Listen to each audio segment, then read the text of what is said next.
অহংকার ও স্বার্থবোধ ত্যাগ করে খোঁজো অসীম আনন্দ। আর সেই আনন্দ খুঁজতেই আমি আজকে চলে এসেছি।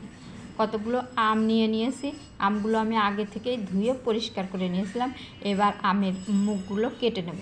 আর কেটে নিয়ে এবার আমি সিলার দিয়ে গায়ের ছালটা ছুলে নেব।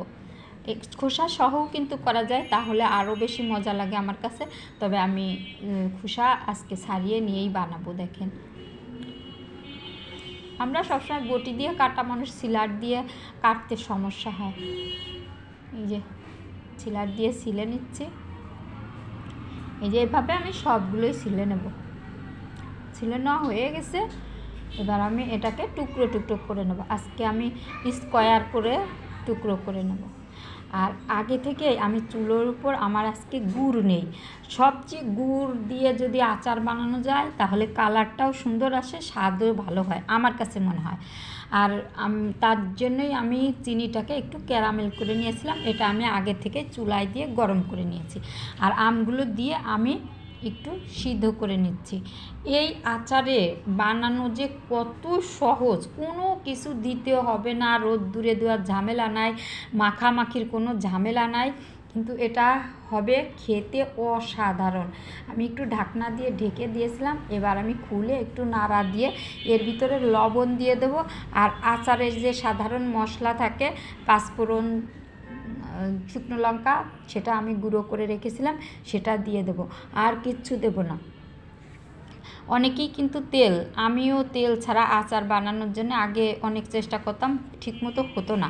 এখন আমি কোনো প্রকার তেল দিই না আচার বানাতে। এখন যে কত সুন্দর আচার হয়, এই আচারটাও যে এত ভালো হবে তারপরে দেখলেই বোঝা যাবে।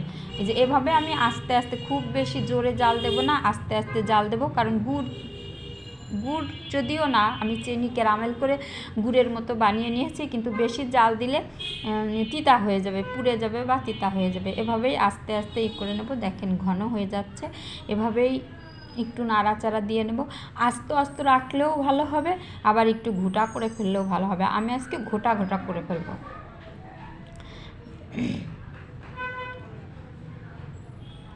কিছুক্ষণ ঢাকা দেওয়ার পরে দেখেন ঢাকা খুলে নিয়েছি। আর কি সুন্দর হয়ে গেছে। রোদ্দুরে দেওয়া তো দূরের কথা, চুলাই অসাধারণ হয়ে গেছে। এই দেখেন, যে এটা কোনো প্রকারের তেল নাই, কোনো কিছু নাই, কিন্তু কি সুন্দর হয়ে গেছে। এবার আমি পাত্রে ঢেলে রেখে দেবো। যদি অনেক দিন রাখতে চাই তাহলে ফ্রিজে রাখতে হবে, ভালো হয়। আর না হলে, আর আমি তো অল্প বানিয়েছি, সাথে সাথেই শেষ হয়ে যায়। দেখেন কত সুন্দর হয়েছে আচারটা। সবচেয়ে উপকার যে তেল ছাড়া আচার এত সুন্দর হয়, আগে জানা ছিল না। খুব সুন্দর হয়েছে।